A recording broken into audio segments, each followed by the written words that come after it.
Halo semuanya, kami dari kelompok sejarah pada kesempatan kali ini akan membahas tentang gerakan reformasi. Kali ini aku gak sendirian aja nih, ada aku, Maria Adeline, ada juga Keitama, Alwin, Princess Tenyala. Tanpa lama-lama, yuk kita langsung mulai bahas aja. Tunggu dulu. Jangan langsung bahas dulu apa itu gerakan reformasi. Kita harus tahu dong apa itu ya latar belakangnya. Kalau kata aku sih latar belakang terjadinya reformasi itu kayak karena kepemimpinan Soeharto gitu. Kan Soeharto itu panjang banget jabatannya kan, kayak 30 tahun lebih gitu. Gila, kalau gua waktu situ pasti bosen gua. Soeharto mulu.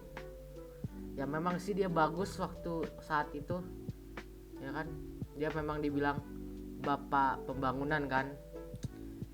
Dan memang waktu saat itu Indonesia mencapai politik yang stabil, ekonomi yang cukup baik, dan infrastrukturnya juga dibangun dan berkembang secara cepat.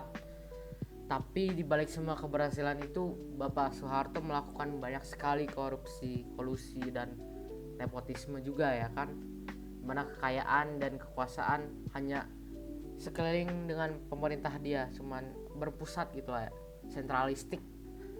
Selain itu, kebebasan berpendapat itu sangat dikit gitu. Kalau kita berkritik langsung dibungkam gitu. Terus kata aku, final killer untuk Soeharto itu gara-gara krisis ekonomi Asia 1997. Kan di situ nilai rupiah jatuh ambruk kayak 100.000 jadi 10.000 rasanya. Apel yang dulunya 500 perak jadi 5.000 gitu, gila kan. Terus situasi ekonomi yang semakin parah bikin para rakyat Indonesia jadi lebih nggak percaya Soeharto ya. Akhirnya mereka tidak puas gitu dengan Soeharto dan membentuk demo-demo besar karena tidak percaya dengan dia. Jadi, peristiwa mundurnya Presiden Soeharto juga nggak akan terjadi kalau nggak ada campur tangan dari para masyarakat dan juga mahasiswa kan.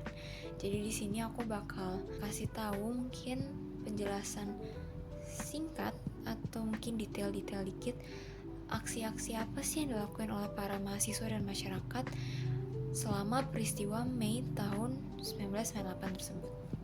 Jadi yang pertama itu mereka menuntut kepada DPR MPR bahwa mereka tuh nggak cuman butuh dukungan mereka doang, tapi mereka juga pengen tindakan konkret dari mereka terhadap pemerintahnya.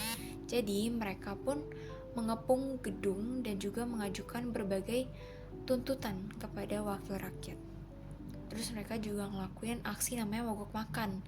Jadi di sini tuh mereka mikir kayaknya mereka perlu ngelakuin tindakan yang ekstrim deh buat menarik perhatian pemerintah dan juga masyarakat internasional. Jadi mereka pun ngelakuin aksi yang namanya mogok makan sebagai bentuk protes.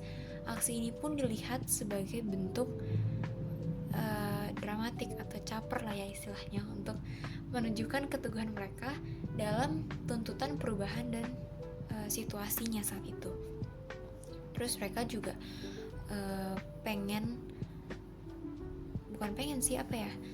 merasa kayak mungkin mereka perlu mengganggu aktivitas sehari-hari pemerintah tersebut ya, dan pengen memblokir akses ke lembaga-lembaga penting. Jadi mereka melakukan blokade ke jalan-jalan utama dan pendudukan gedung-gedung pemerintah. Mereka juga bikin petisi untuk nyampein tuntutan mereka secara resmi kepada publik dan pihak berwenang. Terus mereka juga ngelakuin demonstrasi di kampus-kampus dan Jakarta gitu. Dan hal-hal ini pun juga gak akan terjadi kalau gak ada media yang menyoroti ya. Bisa melalui liputan langsung kayak secara live gitu, terutama di televisi dan radio. Ini ngebantu masyarakat lain jadi bisa ngelihat apa sih yang terjadi, apa sih yang pemerintah lakuin gitu-gitu. Jadi mereka juga mendapat memahami juga intensitas dari situasi tersebut. Nah, sekarang aku akan menjelaskan mengenai tragedi Trisakti. Tragedi Trisakti merupakan suatu demonstrasi yang besar yang ada di Indonesia, yang dilakukan oleh para mahasiswa.